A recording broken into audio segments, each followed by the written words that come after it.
Hello viewers, আমি প্রীতি দত্ত। আবারও চলে এসেছি এই সপ্তাহে আপনাদের সামনে আরেকটি মুভি রিভিউ নিয়ে। এবার যে মুভিটা নিয়ে রিভিউ দিব অথবা বলার চেষ্টা করব কিছু, সেটার নাম হচ্ছে havoc. This kid is public enemy #1. Your son just started a gang war. They just want to shoot him dead. এই হ্যাভক সিনেমাটির রাইটার, ডিরেক্টর এবং প্রডিউসার ইভান্স। অর্থাৎ তিনটি মহা গুরুত্বপূর্ণ দায়িত্ব ইভান্সের একার কাঁধে। এখন যদি বলি অভিনেতা হিসেবে যিনি one man army kind of play করেছেন, তিনি হচ্ছেন Tom Hardy. So Tom Hardy এর আগেও অনেকগুলো সিনেমাতে এরকম অ্যাকশন নির্ভর, বিশেষ করে যে সিনেমাগুলোতে, সেখানে তিনি একাই দেখা গেছেন যে অ্যাকশন তাকে লিড দেন এবং খুবই অ্যাকশন নির্ভর সিনেমাগুলো তিনি করেন। আসলে হলিউডের কালার গ্রেডিং, সাউন্ড এগুলো তেমন বলার কিছু নেই, because they do the best.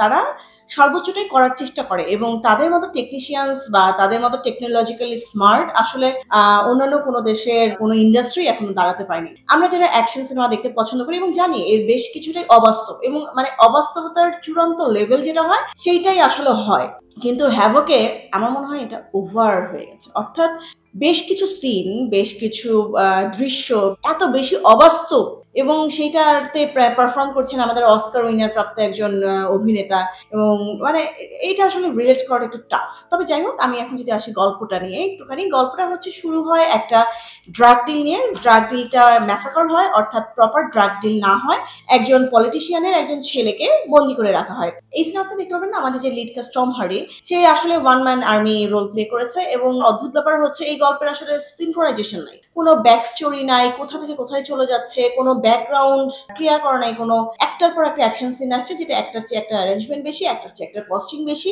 So it was a full of action movie without any story বলতে একদম স্ট্রং কোনো স্টোরি ছাড়া একটা অ্যাকশন মুভি। তো যারা এরকম অ্যাকশন দেখতে পছন্দ করেন, এরকম ধুমধার মারাক্কা দেখতে পছন্দ করেন, তাদের জন্য এটা ঠিক আছে। এবং এটার জন্য আসলে হ্যাভক না হয়ে যদি বাংলাদেশের কোনো নাম আমি দিতাম, তাহলে আমি নাম দিতাম ওকে মার ওকে কাট।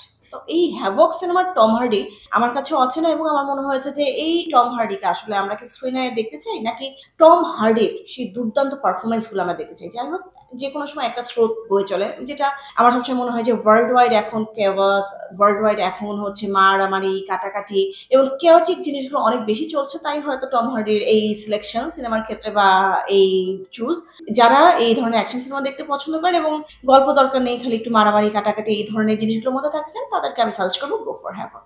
আর বাংলাদেশের যে সিনেমায় মুক্তি পাক, বাংলাদেশের সিনেমাগুলো দেখবেন, বাংলাদেশের সিনেমার সাথে